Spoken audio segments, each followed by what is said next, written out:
Imagine कीजिए एक ऐसी सेल्फ मेड चाइनीज बिलियनियर को जिन्होंने जीरो से शुरुआत की और पूरी दुनिया में अपना डंका बजाया। लेकिन सबसे बड़ा ट्विस्ट क्या है पता है? उनका सबसे बड़ा लाइफ लेसन पैसे कमाने के बारे में है ही नहीं।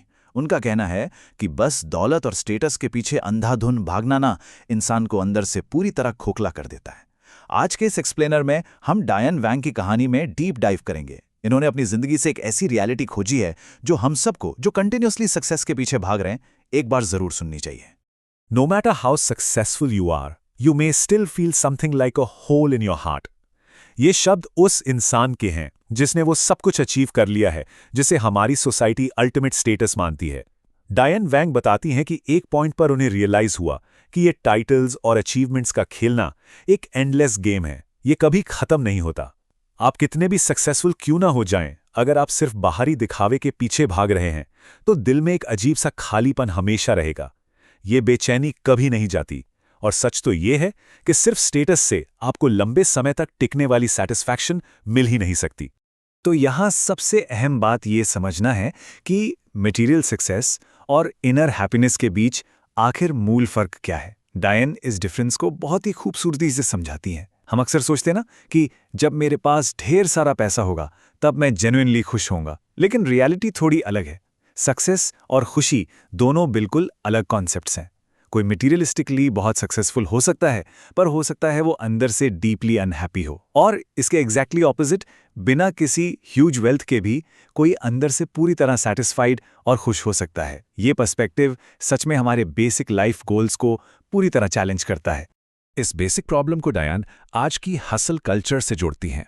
एक ऐसी अंधी दौड़ जिसमें हम सब जाने अनजाने में शामिल हैं, बिना ये सोचे कि आखिर इस रेस की फिनिश लाइन है कहाँ। इसे वो द फर्स्ट माउंटेन यानी पहले पहाड़ का नाम देती हैं। हमारी सोसाइटी हमें इसी पहाड़ पर चढ़ने के लिए लगातार पुश करती रहती है, जहां हमारा फोकस सिर्फ टाइटल, स्टेटस और भौतिक दौलत पर होता है।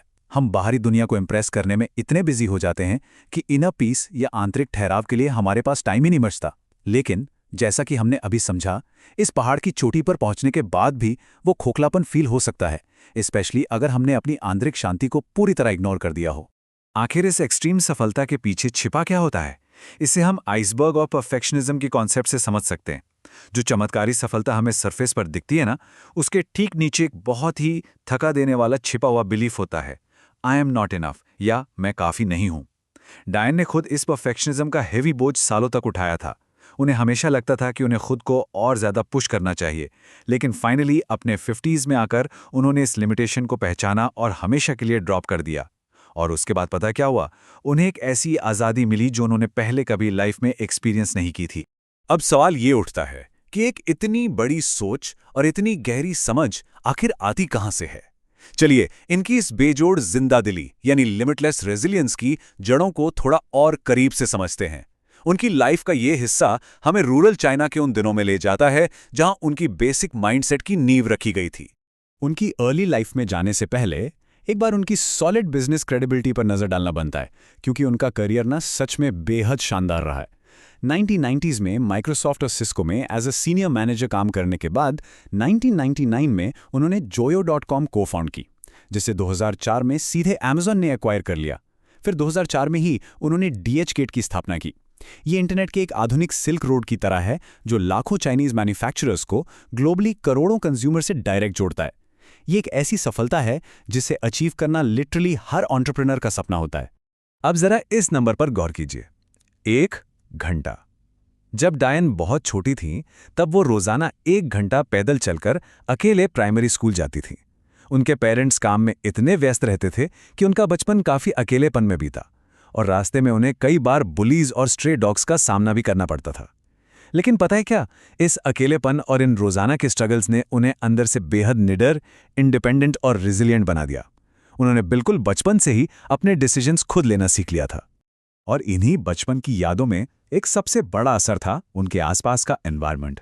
वो बताती हैं कि उनके गांव के आसपास की जमीन बिल्कुल समतल और दूर दूर तक फैली हुई थी। उस विशाल खुले लैंडस्केप को देखते देखते उनका नेचर के साथ एक बहुत ही गहरा कनेक्शन बन गया। उस खुलेपन ने उनके दिमाग में ये बात फिट कर दी कि जिंदगी में ना कोई लिमिटेशन होती ही नहीं है। इस विशालता ने उन्हें बाउंडलेस क्रिएशन का एक पावरफुल माइंडसेट दिया, कुछ नया सोचने और इसे एक्चुअल में सच कर दिखाने का हौसला। यही विशाल सोच उनके करियर में एक बहुत बड़ा डिफाइनिंग मोमेंट बनी। शुरुआत में डायन ने एक बैंक में नौकरी की, क्योंकि सोसाइटी के हिसाब से वो एक सेटल्ड और सेफ रास्ता था। लेकिन बस 1 साल बाद उन्होंने अपने बॉस को देखा और एक कागज पर खुद से एक सिंपल सा पर बहुत ही पावरफुल सवाल पूछा, अगर मैं 30 साल में इस बैंक की सीईओ बन जाऊं तो क्या मैं सच में खुश होंगी? जब अंदर से एकदम क्लियर जवाब आया नहीं, तो उन्होंने बिना किसी हेजिटेशन के वो रास्ता उसी वक्त छोड़ दिया। ये एक बहुत बड़ा टर्निंग पॉइंट था, जहां उन्होंने सोसाइटी के बनाए सेफ पाथ को छोड़कर अपने दिल की आवाज सुनने का बोल्ड फैसला किया। बैंक की नौकरी छोड़ने से लेकर एक बड़ा बिजनेस एम्पायर खड़ा करने तक और उसके बाद परफेक्शनिज्म के बोझ को उतार फेंकने तक उनका ये लंबा सफर हमें एक बिल्कुल नए फेस की तरफ ले जाता है। फाइंडिंग पावर इन स्टिलनेस, यानी शांति में ताकत खोजना। आज की इस हाइपर कनेक्टेड दुनिया में जहां हर तरफ केओस और शोर है, खुद को ठहराव में रखना आखिर कितना जरूरी है, आइए इस पर बात करते हैं। तो सबसे बड़ा सवाल ये है कि हम इस शांति को अपनी प्रैक्टिकल लाइफ में हासिल कैसे करें। डायन इसके लिए कुछ बेहद एक्शनेबल तरीके बताती हैं, जैसे मेडिटेशन, रोजाना जर्नलिंग करना और खुद को नेचर के करीब रखना। चाइनीज फिलॉसफी में भी एक बहुत खूबसूरत कॉन्सेप्ट है कि ट्रू विजडम या सच्ची समझदारी हमेशा एक शांत दिमाग से ही पैदा होती है। जरा सोचिए, जब तक हमारे दिमाग में कॉन्टिन्यूसली मोबाइल नोटिफिकेशंस और दूसरों की ओपिनियंस का शोर बजता रहेगा, तब तक हम ये कैसे पहचानेंगे कि हमारी खुद की आंतरिक आवाज आखिर हमसे क्या कह रही है। एक शांत दिमाग से लिए गए फैसले और क्योस में लिए गए फैसलों में जमीन आसमान का अंतर होता है। जब कोई डिसीजन हम प्योरली लॉजिक और दिमाग से लेते हैं ना, तो उसमें 1000 तरह की ओवर कैलकुलेशंस और डर छिपे होते हैं। लेकिन जब वही फैसला डायरेक्टली दिल से और एक ठहराव के साथ आता है, तो उसमें एक अजीब सी क्लैरिटी और फियरलेस होती है। वो फैसला इतना सरल और क्लियर होता है कि चाहे पूरी दुनिया आपको गलत कहे, उस पर एक्शन लेना बिल्कुल भी मुश्किल नहीं लगता। अब आप शायद सोच रहे होंगे कि ये बातें सुनने में तो बहुत फिलोसॉफिकल लगती हैं। तो आइए देखते हैं कि ये अप्रोच रियल लाइफ के एक्सट्रीम बिजनेस हालातों में कैसे अप्लाई होती है। जब कोई अचानक बड़ा संकट दरवाजे पर दस्तक देता है, तब ये दिल से किए गए फैसले कैसे गेम चेंजर बन सकते हैं। अपनी लाइफ का एक बेहद इंटेंस और डरावना इंसिडेंट याद करते हुए डायन बताती हैं कि स्टार्टअप के शुरुआती दिनों में एक बहुत ही क्रिटिकल इन्वेस्टर ने उन्हें फंड देने का प्रॉमिस किया था। एक दिन जब डायन फ्लाइट में थी और बीजिंग जा रही थी, उन्हें मिड फ्लाइट ये पता चला कि उस इन्वेस्टर ने डील से बैकआउट कर लिया है। ऐसे टाइम पे जब कंपनी की वेबसाइट बस लॉन्च ही होने वाली थी, बिना उस फंडिंग के उनका सब कुछ खत्म हो सकता था, यहां तक कि अपना घर और गाड़ी बेचने की नौबत सामने थी। वो पल इतना टेरिफाइंग था कि डायन ने लिटरली सोचा कि काश ये फ्लाइट कभी लैंड ही ना करे। ऐसे क्राइसिस में कोई भी इंसान वायमी यानी एक विक्टिम माइंडसेट का शिकार हो सकता है कि यार मेरे साथ ही ऐसा क्यों हुआ। लेकिन डायन ने अपने साइकोलॉजिकल प्रोसेस को तुरंत 3 हिस्सों में बांट दिया। Step 1, total acceptance. जो हुआ उसे पूरी तरह और तुरंत स्वीकार करो। जैसे ही आप रियलिटी को एक्सेप्ट करते हैं ना, दिमाग इंस्टेंटली दूसरे स्टेप पर शिफ्ट हो जाता है, सॉल्यूशंस ढूंढना। और फिर आता है तीसरा स्टेप, बिना किसी देरी के एक्शन लेना। ये एक्सेप्टेंस बिल्कुल वही मैजिक वॉन्ड है जो आपकी एक्सट्रीम निराशा को एक पावरफुल मोमेंटम में ट्रांसफॉर्म कर देती है। और इसी कोर स्ट्रेंथ को डायन एंटरप्रेन्योरियल स्पार्क कहती हैं। देखिए, अगर आपके बिजनेस शुरू करने के पीछे की प्राइमरी वजह सिर्फ पैसा या फेम है, तो पहली बड़ी नाकामी आते ही आपको क्विट करने के 1000 लॉजिकल रीजंस मिल जाएंगे। लेकिन अगर अंदर एक सच्चा जुनून है, एक डीप एस्पिरेशन है, एक ऐसी एनर्जी जो आपके दिल से जुड़ी है, तो वो कभी एग्जॉस्ट नहीं होती। यही वो स्पार्क है जो किसी भी एंटरप्रेन्योर को फेलियर के बाद बार बार उठने और आगे बढ़ने की एंडलेस ताकत देता है। जब कोई इंसान अंदर से इतना शांत और स्ट्रांग हो जाता है, तो उस पॉजिटिव बदलाव का असर सिर्फ उसकी अपनी लाइफ पर नहीं, बल्कि उसके आसपास के सभी लोगों पर होता है। हमारा अगला सेक्शन इसी पर फोकस्ड है कि कैसे आंतरिक शांति और पैशन आपके रिलेशनशिप्स और इंटरैक्शंस को पूरी तरह से ट्रांसफॉर्म कर देते हैं, फिर चाहे वो बिजनेस हो या आम जिंदगी। यहां सबसे अहम पॉइंट ये समझना है कि बिजनेस के पुराने और नए मॉडल्स में आखिर कोर डिफरेंस क्या है।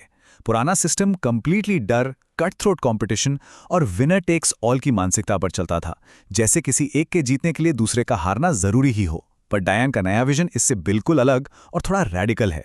वो एक ऐसे सिस्टम की बात करती हैं जो काइंडनेस, लव और कोलैबोरेशन पर बेस्ड हो। अगर हम अपना डर और एंजाइटी छोड़कर एक दूसरे को सपोर्ट करते हुए काम करें, तो सफलता और भी ज्यादा बड़ी और डेफिनेटली ज्यादा सस्टेनेबल हो सकती है। और सबसे अमेजिंग बात यह है कि उनकी ये फिलॉसफी सिर्फ बोर्डरूम्स तक लिमिटेड नहीं है। जरा इस नंबर को देखिए, 39 साल। ये उनका अपने हस्बैंड के साथ रिलेशनशिप का टाइम स्पैन है। और पता है इनकी मुलाकात कहाँ हुई थी? यूनिवर्सिटी के एक सिंपल से बाइक शेड में। इतने लंबे और स्ट्रॉन्ग बॉन्ड का सबसे बड़ा राज यही है कि इन्होंने एक दूसरे को कभी किसी स्टेटस, टाइटल या फैमिली बैकग्राउंड से जज नहीं किया, बल्कि एक डीप सोल लेवल पर कनेक्ट किया। ये एक ऐसी गहरी फाउंडेशन है जो लाइफ के बड़े से बड़े उतार चढ़ाव को बिल्कुल आसानी से झेल सकती है। तो एक सच्ची और सॉलिड पार्टनरशिप के आखिर में सीक्रेट्स क्या हैं? एक दूसरे का कॉन्स्टेंटली सपोर्ट करना, सामने वाले को आगे बढ़ने और ग्रो करने के लिए पूरा स्पेस देना, और सबसे ज़रूरी बात, कभी भी दूसरे इंसान को अपने हिसाब से बदलने की कोशिश नहीं करना। असली प्रेम वही है जहां किसी रिटर्न की उम्मीद ना हो। आप बस एक ऐसी सुरक्षित जगह, एक सेफ हेवन बनाते हैं, एक खूबसूरत बगीचा बनाते हैं जहां दोनों लोग पूरी तरह से अपनी फुल पोटेंशियल पर खिल सकें।